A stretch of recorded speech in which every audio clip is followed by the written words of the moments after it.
folks, welcome back to another dazzling episode of Whining About Pest Control. I am Shell Hartzer of 360 Pest Consulting, and the days out there are getting a little bit longer. We're starting to see a little bit more daylight every day. So, in honor of that, I'm going to light up your life and whine about insect light traps. And to celebrate our ILTs, I'm drinking a nice light white Malbec. So, cheers.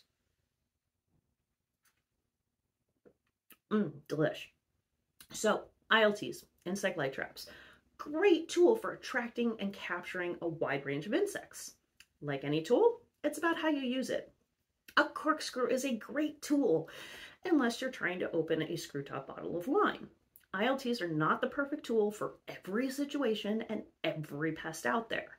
So let's whine about a couple things I tend to see go wrong with ILTs. First, they're in the wrong place. Placement is key. If that bottle of wine is on my very top shelf out in my cabinet that I can't see it, I'm going for the easier bottle. It's down on the wine rack at eye level. Light traps need to be put in the right spot so the insects actually intercept them. Most of our flying insects are going to be about eye level, so putting a light trap way too high, way too low isn't going to do the job adequately. Then, you don't want them too close to a door or window where they're pulling insects from the outside. It's really a bit of a Goldilocks situation. Of course, they also need to be plugged in, so you have to make sure there's an outlet nearby. My wine fridge is going to be pretty useless at keeping my whites cold if it's not plugged in.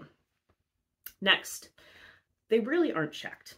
Sure, you go in, you pull out that old glue board, stick a new one in there, do it monthly, right? But have you even glanced at that old glue board to see what species of insects are there and in what numbers? Light traps are, as the name suggests, a trap. They're also a monitoring device. When the majority of pests on that glue board are fruit flies, you're going to look in very different places than if nearly everything on there is an accidental invader. It's like grabbing a bottle of wine without looking at the label. You don't know what it is, don't know what it's going to be like, and you may be wasting time with something that just isn't right.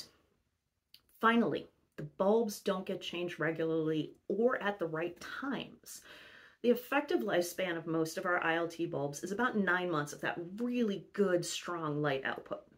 So if the bulbs have been in there for more than a year, they really aren't doing their job, and the flying insects are going to fly right past it and get farther into the site.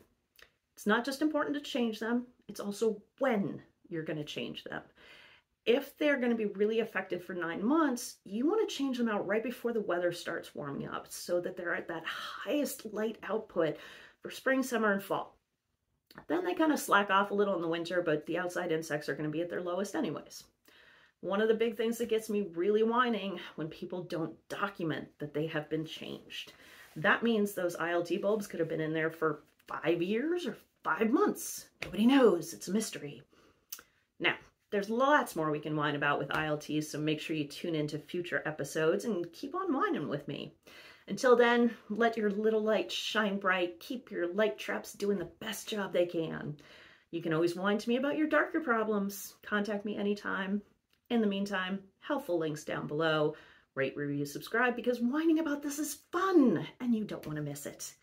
Until next time, stay bright and cheers to our ILTs.